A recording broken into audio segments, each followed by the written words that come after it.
ഇന്നലത്തെ വീക്കെൻഡ് എപ്പിസോഡിൽ അൻസിബയ്ക്ക് എന്താണ് സംഭവിച്ചതെന്നാണ് പലരുടെ സംശയം. ലാലേട്ടൻ്റെ അടക്കം സംശയതാണ്. അതിന് പ്രധാനമായും രണ്ട് കാരണമേ ഉള്ളൂ. നമ്മൾ ആ കാരണമാണ് ഈ വീഡിയോയിലൂടെ നോക്കുന്നത്. അൻസിബ വളരെ ആക്റ്റീവായ ഒരു മത്സരാർത്ഥിയാണ്. മൈൻഡ് ഗെയിം നന്നായിട്ട് കളിക്കുന്ന മത്സരാർത്ഥിയാണ്.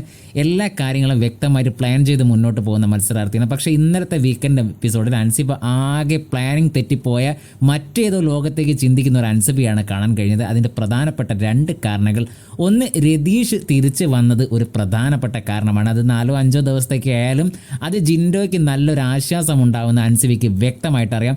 രണ്ടാമത്തെ തുടക്കം തൊട്ടേ സിജോ തിരിച്ചു വന്നതിനെക്കുറിച്ച് ലാലേട്ടൻ ഘോരമായിട്ട് പറഞ്ഞു. മറ്റ് മത്സരാർത്ഥികൾ സിജോ വന്നതിനെക്കുറിച്ച് പറഞ്ഞു.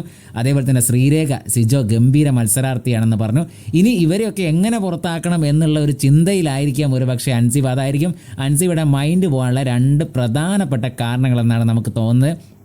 കാരണം അതിലേറ്റവും എടുത്തു പറയേണ്ട ഒരു കാര്യം, അൻസിബ എവിക്ഷൻ പ്രക്രിയയിലൂടെ വോട്ടടിസ്ഥാനത്തിൽ സേവ്ഡ് ആണെന്ന് പറഞ്ഞപ്പോൾ അൻസിബയുടെ മുഖത്ത് ഞാൻ സേവ്ഡ് ആണോ, ശരി, ഒരു പ്രത്യേകിച്ച് ഒരു ഭാവമില്ല. സേവ്ഡ് ആണോ അല്ലയോ ഒന്നും പുള്ളിക്കാരത്തേക്ക് അറിയേണ്ട കാര്യമില്ല. പുള്ളിക്കാരത്തിൻ്റെ മൈൻഡിൽ എന്താണെന്ന് പറഞ്ഞാൽ രതീഷിൻ്റെ ഈ കുറച്ച് ദിവസത്തേക്കാണെങ്കിലുള്ള തിരിച്ചു വരവും അതേപോലെ തന്നെ സിജോൻ്റെ തിരിച്ചു വരവും, സിജോനെക്കുറിച്ച് മറ്റു മത്സരാർത്ഥികളും ലാലേട്ടൻ അടക്കം പറഞ്ഞ കാര്യം അൻസിബയ്ക്ക് കാര്യമായി അൻസിബയെ ബാധിച്ചു എന്ന് തന്നെയാണ് എപ്പിസോഡ് കണ്ടപ്പോൾ നമുക്ക് മനസ്സിലായത്.